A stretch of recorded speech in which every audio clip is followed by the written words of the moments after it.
In the darkness of a train yard somewhere on the far edge of a town, a shadowy figure emerged from a thick curtain of fog.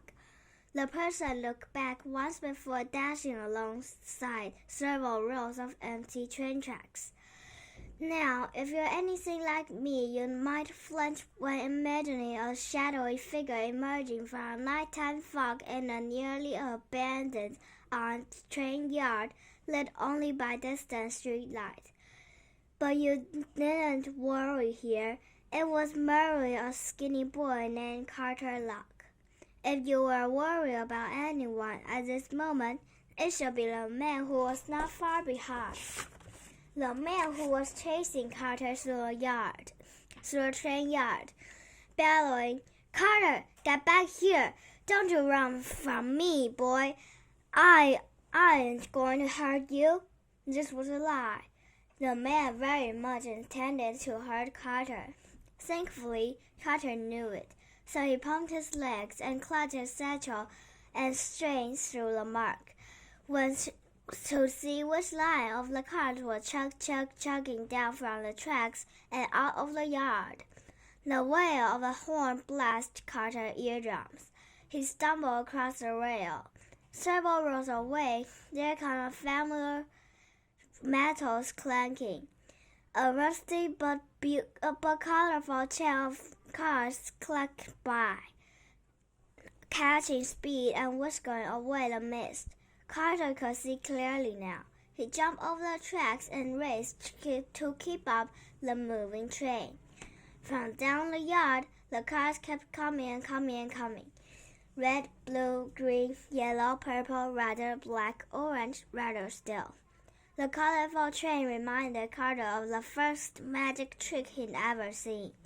A gentle head coming close to his face and pulling a red silk handkerchief from his ear, which was tied to a yellow one, which was tied to a blue one, which was tied to a green one.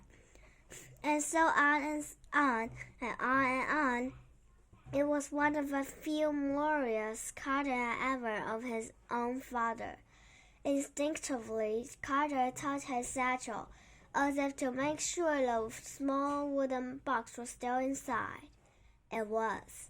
Carter ran alongside the train, eyeing each passing car for the place of board. Behind him, footsteps sounded the gravel, and a gruff, cruel voice rang out. "Carter, don't you dare hop on that train!"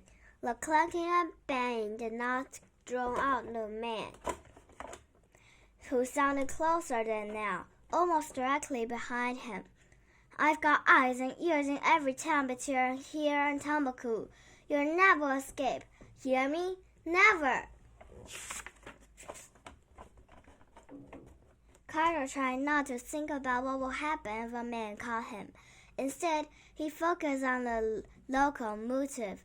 Light gleamed off the heavy wheels below as they rolled up on the tracks.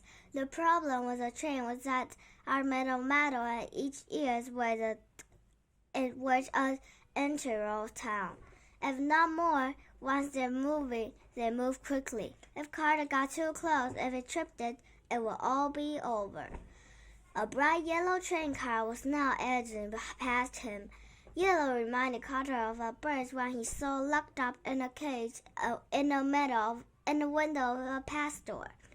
When birds decide to fly free, Carter took it the sign that he was one to reach for. That one was like to take him far away from here. It was a ladder just out of reach. Jumping a train motion may have been hard or even scary for some, but Carter had done it so many times. It came as naturally as plucking a coin from behind someone's ears or shuffling a deck of cards with only one hand. Unusually, the man who was chasing Carter found it easy too. As Carter was about to clasp the ladder, the man grabbed Carter's satchel and dragged him to the ground. "No!" Carter yelled. They both tumbled through the gravel, rolling beside the wheel of a yellow car that went bump, bump, bump, bump, bump, bump, bump, bump, bump, bump, over the wrinkly tracks, echoing the flutter of Carter's panicked heart beat. He didn't want to imagine what would happen if the train left without him.